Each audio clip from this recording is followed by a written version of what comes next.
Kasi kahapon, actually may 2-day joint patrols ang ating kasundaluhan. Kasama ng America. America. America. Anyway. So yan. So kanina tsaka kahapon, if I'm not mistaken. May maritime patrol kanina. Tsaka kahapon.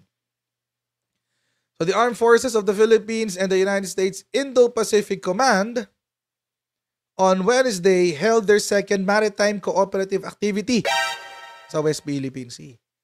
Sabi yan ng ating AFP Public Affairs Office Chief Colonel Xerxes Trinidad, the 2-day bilateral event which runs until Thursday, so hanggang kanina, consists of passing exercises, communication checks, cross-deck exercises, joint patrols, officer of the watch maneuvers, and fixed-wing flight operations. Actually, makikita nyo lahat yan. Mapapanood nyo yan sa Twitter. Actually, nasa Twitter yata yan ng ano. Nasa Twitter yata ito ng AFP. Yung mga video. Pero kung di nyo man makikita doon, kanina napanood ko siya kay Bombo Radio. So, andun siya kay Bombo Radio, yung mga iba't ibang ginawa nila. Pero mga Kojero, may problema. Ano yung problema? Wait, saan ba? Ayun. May problema mga Kojero. Ang naganap, binuntutan ng Chinese warship ang ating joint patrols kanina. So, interesting. Panood natin balita, guys. Shoutout muna tayo sa mga kaibigan natin sa Sendwave. So kung kayo po ay nasa US, UK, Canada, Italy, France, Spain, Ireland, and Belgium, ay pwede na ba magpadala ng inyong mga remittances sa Pilipinas nang wala pong remittance fees. Ang gamit nyo lang ay Sendwave. Download nyo lang sa Sendwave app, gawa kayo ng account, lagay nyo ba ang account details nyo. At pwede na kayo magpadala sa GCash, sa mga bangko, at iba't ibang mga pawn shops din. At kapag ginamit nyo pa ang promo code na Coach Jared sa inyong unang padala, ay may karagdagan $20 kayong makukuha, mga Kojero. Kaya ayan, tayo po ay gumamit na ng Sendwave for all of your remittance needs. Okay. Game. Hindi kasali pero ramdam ang presensya ng China sa joint patrol ng Pilipinas at Amerika sa West Philippine Sea kanina. Buong araw kasing sumabay sa paglalayag ang dalawa nitong warship. At nakatutok live si June Veneracion. Feeling close. June. Vicky, sakay ng BRP Ramon Alcaraz, nandito kami ngayon sa laot ng West Philippine Sea sa loob ng Exclusive Economic Zone ng Pilipinas kung saan ginanap ay ikalawang Joint Maritime Patrol sa pagitan ng Pilipinas at ng Amerika. Pero hindi naman nagpadaig ang China. Dalawang Chinese warship ang naglayag at nag-obserba. Baka gusto sumali. Habang nakalinya at nagpapatrolya ang tatlong barko ng Philippine Navy sa West Philippine Sea, dalawang barkong pandigma ng China ang naglayag sa di kalayuan. Nangyari ito habang naka-formation ang mga barko ng Pilipinas para salubungin ang mga barko ng Amerika para sa ikalawang Joint Maritime Patrol sa West Philippine Sea. We follow certain policy guidelines. We call this as the rules of engagement. So this is our Bible in ensuring that in the event of disruptive, at the same time dangerous maneuvers from any other countries, you'll be obliged to follow this one. Nag-radio challenge ang BRP Ramon Alcaraz. China Warship 174, this is Philippine Navy Warship 160. In accordance with international and Philippine national laws, you are within Philippine Exclusive Economic Zone. You are not responding. Your refusal to respond will be reported to concerned authorities. Over. 5 beses ang radio challenge. Walang sagot mula sa Chinese warship. Halos buong araw namang hindi bumitaw sa pagshadow ang Chinese warship 174 at 570 sa BRP Ramon Alcaraz, Gregorio del Pilar at Davao del Sur ng Philippine Navy. Pero hindi ito nakapekto sa plano at nagpatuloy pa rin ang ikalawang Maritime Cooperative Activity o Joint Maritime Patrol ng Pilipinas at Amerika sa West Philippine Sea. Walang nagawa in China. Check.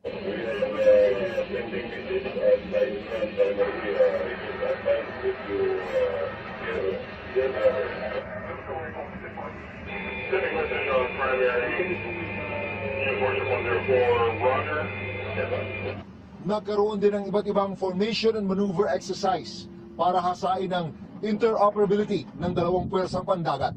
The RP-US joint exercise wants to ensure seamless integration of capabilities, at the same time testing our techniques, tactics, and procedures on how to go about and address evolving threats and challenges. Dapat sana'y 3 araw ang Joint Maritime Patrol, pero dahil nagkaroon ng delay, ay bukas na ang huling araw ng activity dito sa West Philippine Sea. Ganun pa man, ay hindi pa rin malayo bukas ay magpakita na naman ang mga warship ng China. Bigit. So yung bukas na yon, today yon, yung Friday. So ito ngayon ang press release ng China. Puntahan natin press release ng China. Ito yung sabi nila. Yan. Yan ang sabi ng China. Okay. Experts expect enhanced military law enforcement measures in countering Philippines-US provocations in South China Sea. O, tayo pa rin ng gugulo, guys. Oo. Ayan, tayo pa rin ng gugulo, sabi ng Chinese military. Okay. Okay. Ayan. Sige na lang. Saan kayo happy? Ang sabi, the Chinese People's Liberation Army held a routine patrol, quote-unquote, in the South China Sea from Wednesday to Thursday in a move to safeguard national sovereign security and maritime rights and interests amid a concurrent U.S.-Philippines joint patrol and Manila's repeated attempts to permanently occupy Chinese reefs in the region. Uy! May may pag-ako. May pag-angkin pala. Ayan, angkin. May pag-angkin, guys! Pero nanood lang naman sila. Ano lang yan, build up lang yan. Kailangan ipakita natin na nagpatrol din tayo.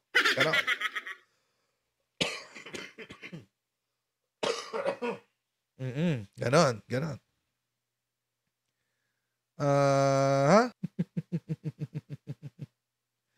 Anyway.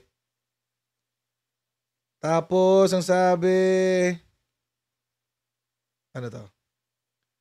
From Wednesday to Thursday in a move to safeguard national sovereign security and maritime rights and interests amid a concurrent US-Philippines joint patrol and Manila's repeated attempts. Nabasa na pa natin kanina. Okay. Tapos, ito pa sabi ng China. China's legitimate and professional restriction. Ay, wow. Meron palang professional restriction na doon, no? Professional na pala yung binobomba ka ng tubig, etc.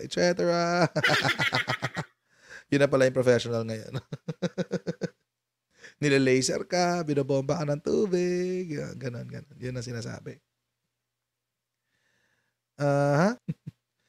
Ano ba yun? Ano ba yung sinasabi nung Hades na yan? Anyway, para siya sa buhay niya. Happy siya dyan sa pinagkakagawa niya. Okay, game. But the Southeast Asian countries' recurring provocations and involvement of the U.S. military could force China to enhance the intensity of its military and law enforcement measures. Measures as the PLA's latest operation drew a red line. Uy, red line daw. Paanong red line? Paanong red line? Ano ibig sabihin nun? What does that mean? Anong red line? Served as a deterrence and could reduce the risk of misjudgment and accidents. Parang pinapalabas sila. Biktima pa sila dito.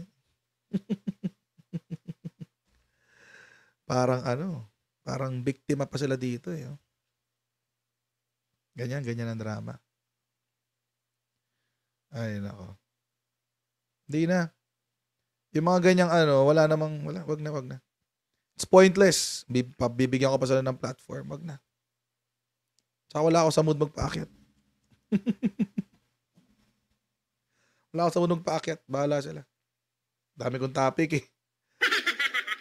2 oras mahigit na nga ako nagkukuda dito. Bibigyan ko pa sila ng plataforma. Hindi na. Anyway. Tapos, the troops of the Theater Command are on high alert so as to firmly safeguard national sovereign security and maritime rights and interests, any military activities that upset the situation or create tension in the South China Sea are completely under control. Yun talaga yun. Ay, grabe. Yun lang talaga ang gusto nilang sabihin dito. Yan, completely under control. Yun lang talaga yun.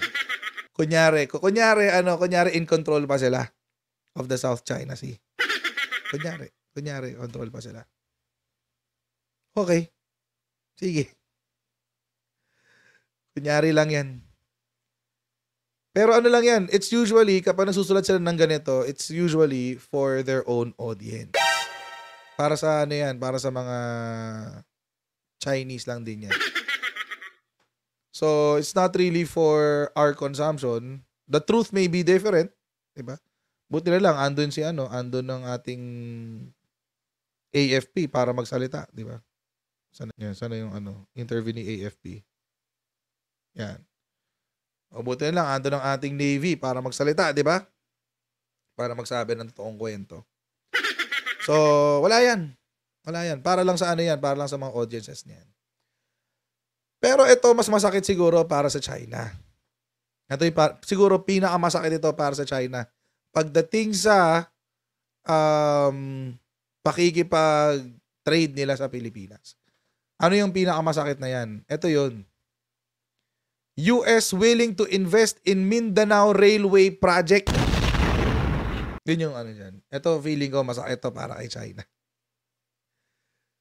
Kasi, ito kasi yung Mindanao Railway Project na to. Ang history kasi niyan. BRI yan. BRI. Belt and Road Initiative. Ibig sabihin, pag Belt and Road Initiative yan, galing yan sa China. Ganun yan. Pag BRI. So, dapat, China ang popondo. Diyan. May nangyari. Anong nangyari dito? Ang nangyari dito, tinigil natin. Tinigil ng Pilipinas. Bakit? Kasi nawalan daw ng interes ang China sa infrastructure ng Pilipinas. At naalala ko before, sabi ni former spokes Harry Roque, yung topic natin kanina. Excuse me. Yung former spokes Harry Roque. Kaya raw nawalan ng gana ang China ay dahil sa pivot natin to Amerika. Yun daw ang dahilan kung ba't nawalan ng gana ang China. Kasi kinakaibigan nyo na yung Amerika kaysa tayo yung lumalapit sa China. Tingnan nyo ngayon, si Thailand, meron siyang railway. Si Vietnam, merong railway. Si Indonesia, merong railway, etc. etc. Sabi pa ni former spokes, napakagaganda ng mga trend doon na sponsored ng China, etc. etc. Whatever. Okay. So ngayon, ang tanong, ito. Merong balita na lumabas. November 1, 2023. Si Corina Sanchez. Nagsusulat pala si Corina Sanchez, no? Ang title, Lip Service. Tungkol dyan. Sa build. Yung Mindanao. Ayan, no? Yung Mindanao Railway na yan. Ayan, no? Mindanao Railway. Phase 1, Tagum, Davao, Digos. Yan yung una. Ang sabi nila, hindi na raw itutuloy kasi nawalan daw ng gana ang China sa Pilipinas. Pero, bakit? Panahon pa ni Digong, hindi na sumasagot ang China. 2019 dapat mag-uumpisa. 2022 na, hindi pa rin sumasagot ang China kay Digong. Ayan, tama si Christina dito. Tinaas kasi ng sobra-sobra ng China yung interest doon sa loan. Tinaas nila ng sobra-sobra yung interest. So dahil hindi nagkasundo, walang mangyayari. Hindi nagkasundo. Tapos ngayon, sinisisi nila kay PBBM kung bakit daw hindi natuloy ito. Take note, panahon pa lang ni Digong, hindi na ho ito talaga matutuloy. Kasi nga hindi pa nagkakasundo. Kaya ang sasalo na lang, nung una pa nga ang sabi, Japan daw ang magtutuloy eh. Oda ng Japan. Pero this time, nagsabi na rin daw ang US na gusto raw nilang tumulong. Actually, matagal na to. 2022 pa lang sinasabi na to ng US Mag-i-invest daw sila ng $1 billion yata, if I'm not mistaken. Over $1 billion. Ayan. Ayan na sabi. Ayan. Over $1 billion ang i-invest. So, dalawa na ngayon ang gusto mag-invest dyan sa Mindanao Railway. Japan at saka US. Masisira ang propaganda na ano bang naitulong ng Amerika sa Pilipinas? Ni something. Wala naman daw na ipatayo ang US sa Pilipinas. Ganyan. Naku, masisira pag natuloy ito. Paano na yan? Ito pang isa, mga kotsero. Mahirap na rin kasing matuloy sa China kung sakali man. Mahirap na rin matuloy sa China yung investment. Bakit? Kasi maski si Xi Jinping ang nagsabi, ang ekonomiya nila ay nasa delicads na. Yan, China yan. Xi Jinping. Xi Jinping rings in 2024 with rare admission that China's economy is in trouble. Xi Jinping mismo nagsabi. Sabi niya, acknowledging the headwinds facing the country, Xi admitted in the televised speech some enterprises had a tough time, some people had difficulty finding jobs. Anong some? Milyon. Hindi makahanap ng trabaho. Maraming korporasyon na nagsara. All these remain at the forefront of my mind, she said in remarks which were also widely circulated by state media. We will consolidate and strengthen the momentum of economic recovery. Paano?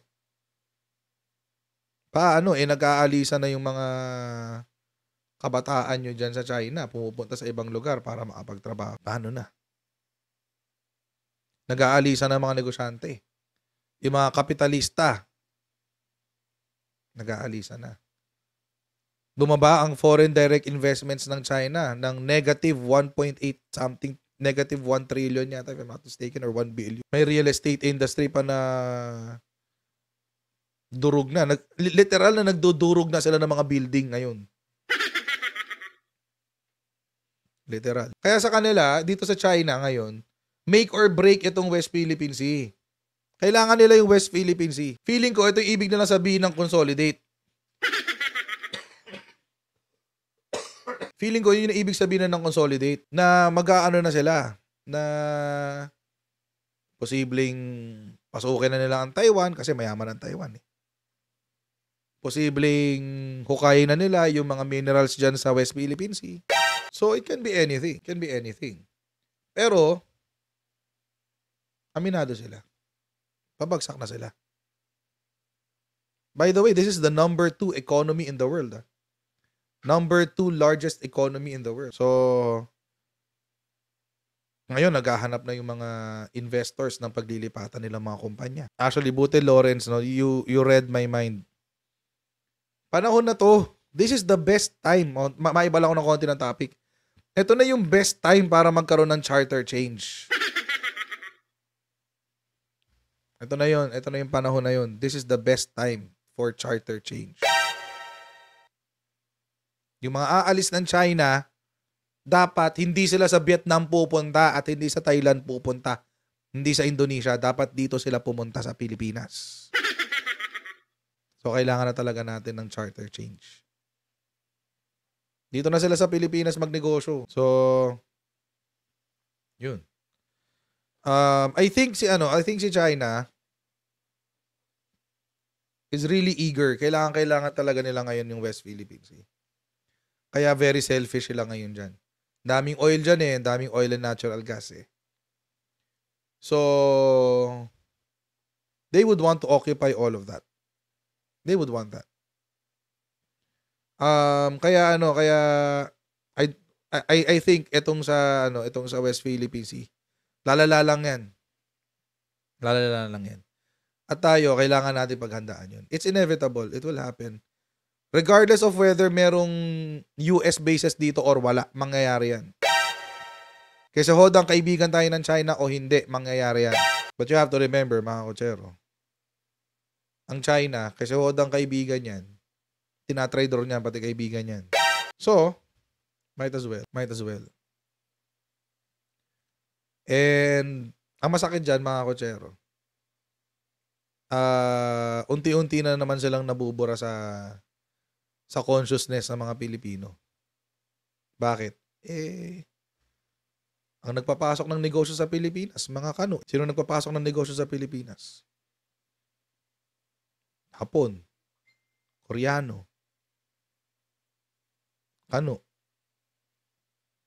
Ano lang naman nabibili natin sa China?